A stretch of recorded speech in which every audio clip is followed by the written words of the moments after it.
Okay, let's unpack this.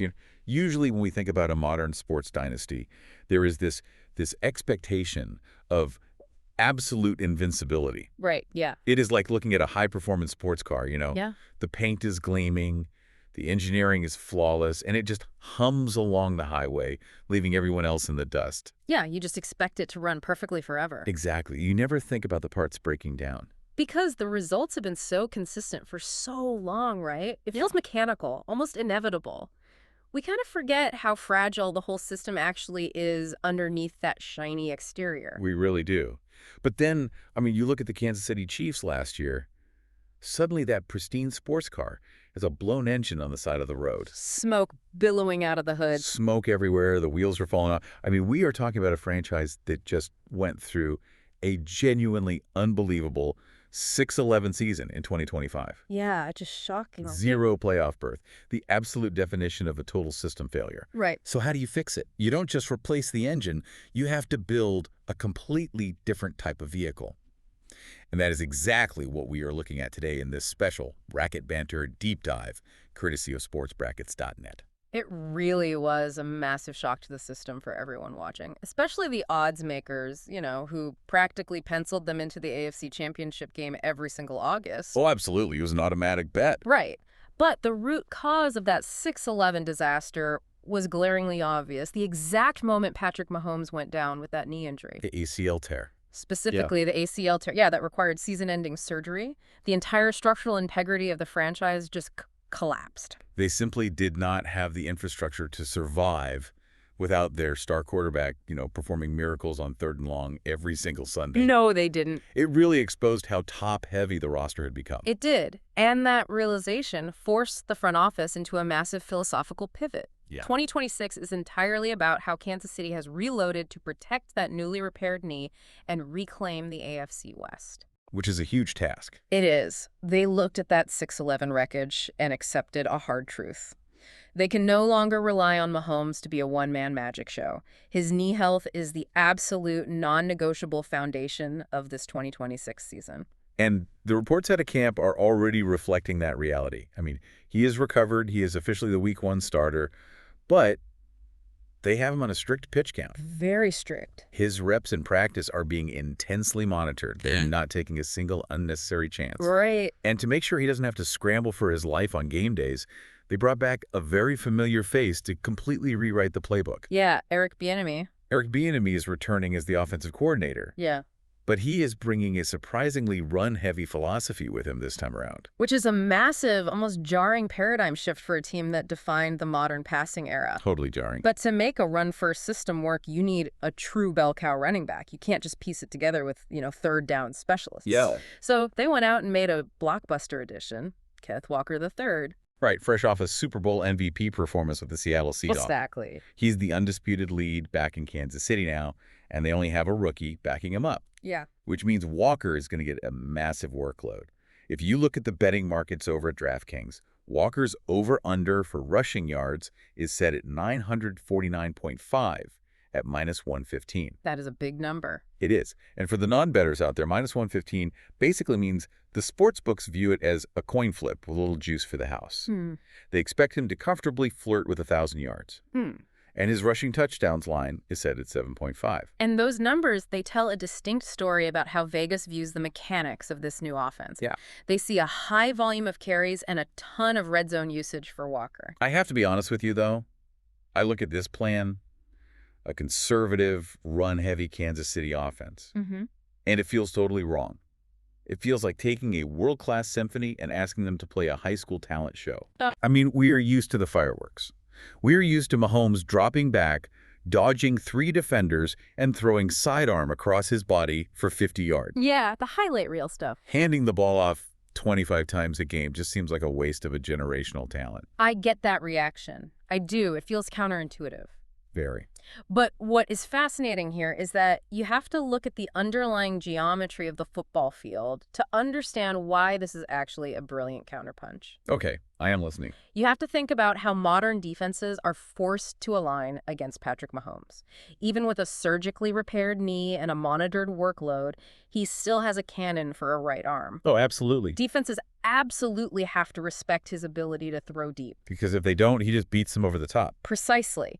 The defensive coordinators cannot put 8 heavy defenders near the line of scrimmage to stop the run. They are terrified of the deep pass, so they have to keep 2 safeties playing deep back in coverage.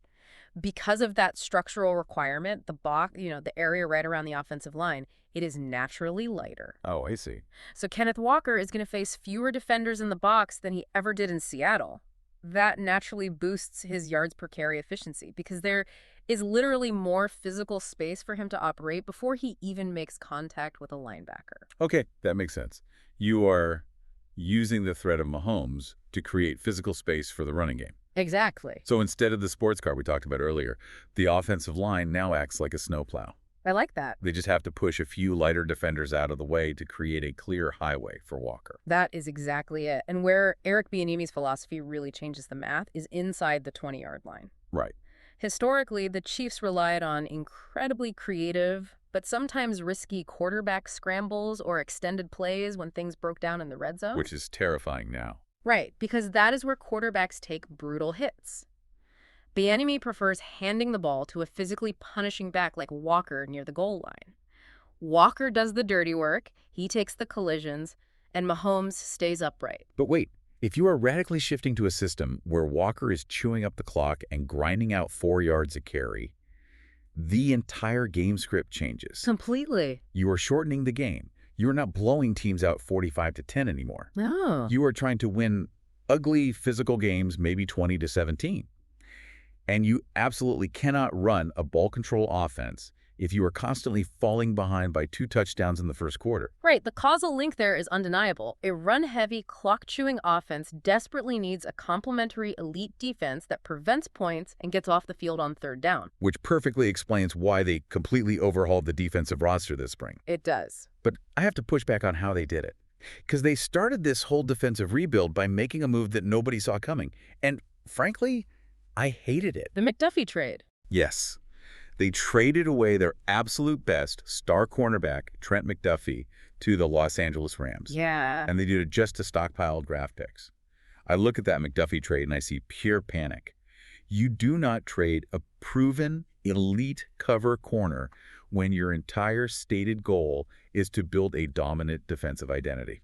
I understand why it looks like panic on the surface. Losing a first-team All-Pro corner is going to sting no matter how you spin it. It hurts a lot. But if you look at the mechanics of the salary cap and roster construction, it was actually a highly calculated, necessary sacrifice. That makes sense for me. Yeah. How does losing your best player help the defense? By trading McDuffie, they freed up a massive amount of salary cap space that they desperately needed, and they acquired the premium draft capital required to build a much deeper, more robust defensive wall. Okay, I am tracking. One elite cornerback can only cover one receiver.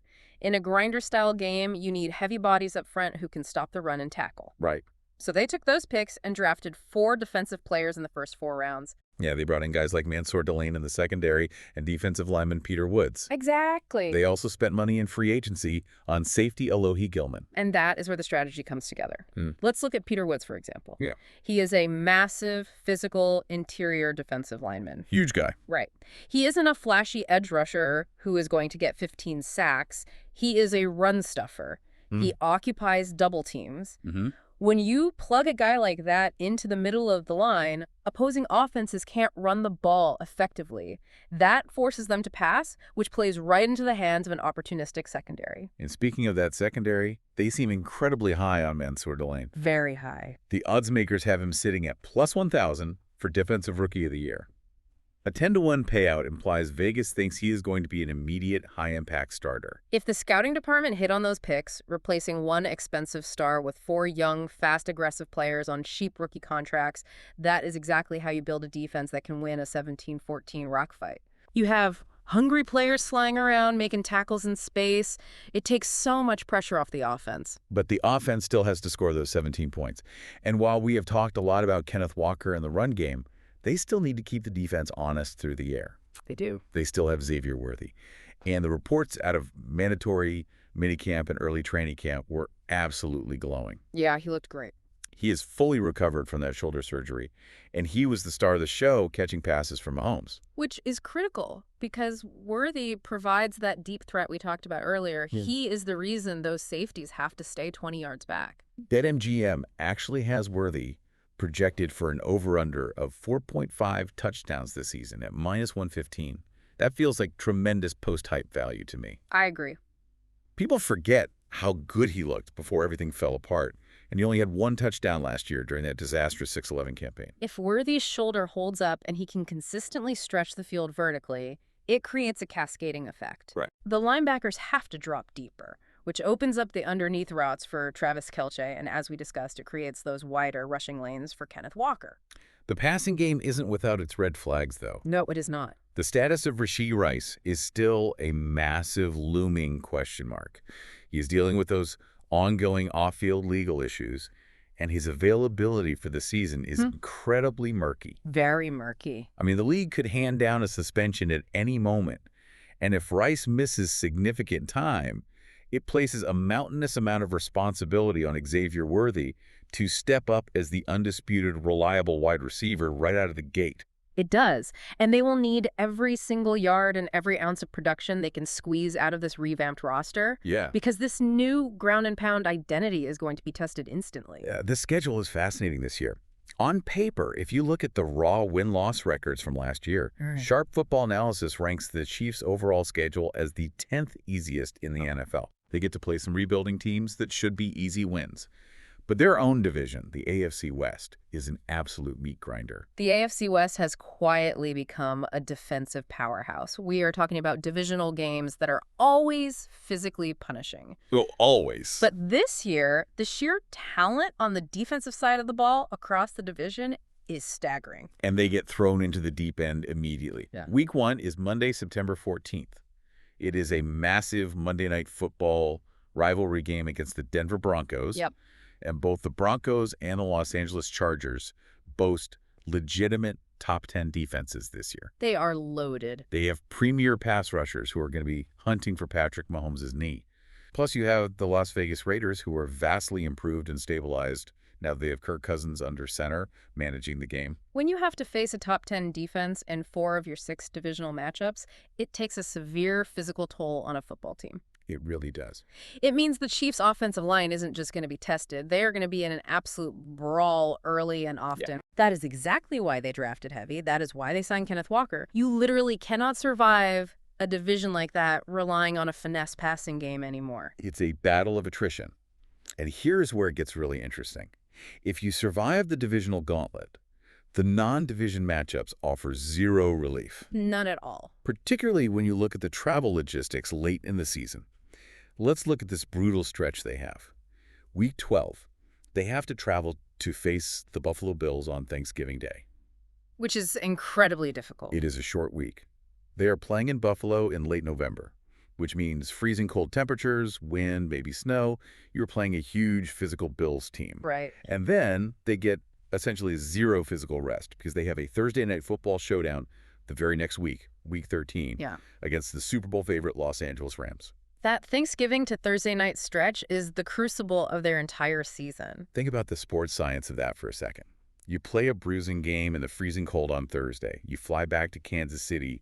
Your body is wrecked. Yeah, totally wrecked. You have maybe 2 days of light walkthrough practices, and then you have to get on another plane, fly across the entire country to California, and play a primetime game against a Rams team that currently has the highest projected win total in the league.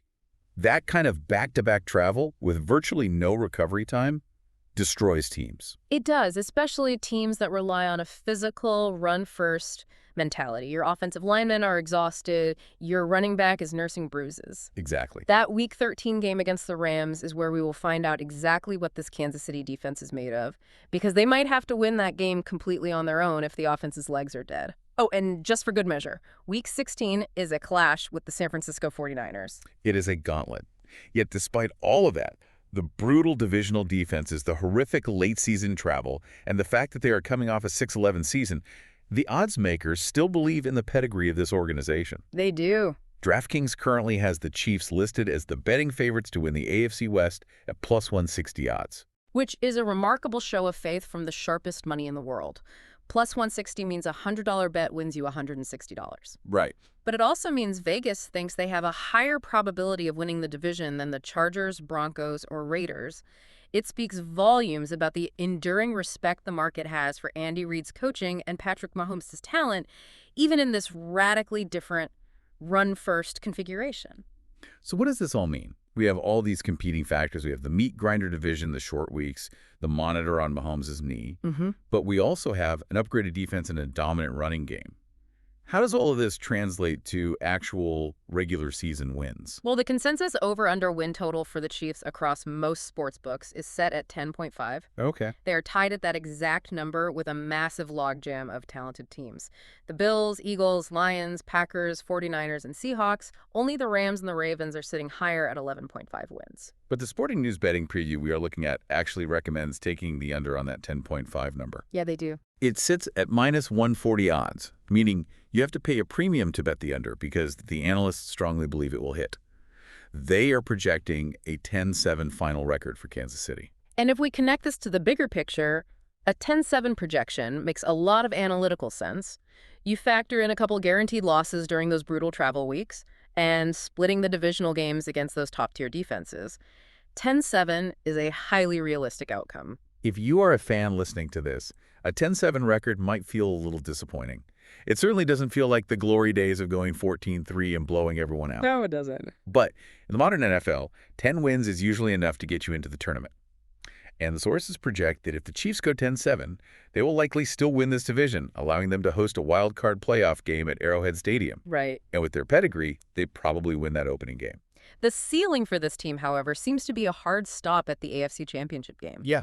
BetMGM has them sitting at plus 750 to lose specifically in the conference championship.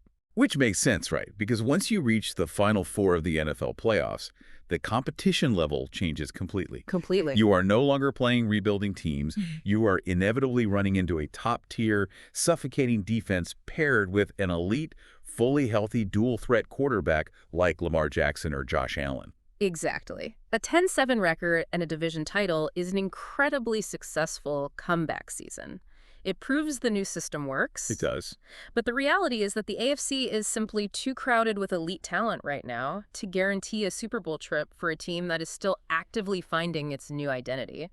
They are in the middle of a massive transition from a high-flying aerial assault to a run-first, defensive-minded squad. Right. That kind of fundamental transformation takes more than just a few training camp weeks to perfect. It takes time to build that muscle memory. That is a very fair reality check. Yeah. But I know we have some optimists out there. Oh, always. If you truly believe in the magic of Patrick Mahomes, the Chiefs' Super Bowl odds currently sit at a rare plus 1,600.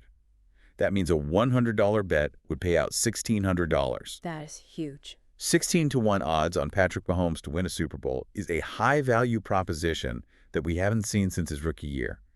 If you think this new physical formula clicks earlier than expected, that is a number that absolutely grabs your attention. It certainly does. It all hinges on a few crucial variables. Whether this young, drafted defense gels quickly under pressure, and whether Kenneth Walker can truly handle 300 carries to keep Mahomes completely fresh for a January run. We will find out soon enough. Week 1 is right around the corner. As we gear up for the kickoff against the Broncos, I want to remind everyone listening to head over to sportsbrackets.net. Yeah, check it out. You can grab your free, printable 2026 Chiefs schedule PDF right now. It is a fantastic low-ink design, so it won't grain your printer, and it is perfect for sticking right on the fridge. Super useful. While you are there, make sure you download the NFL Win Totals Prediction Sheet and the Week 1 Starting Quarterback Tracker. It is the best way to follow all the depth chart changes and injuries as they happen across the league.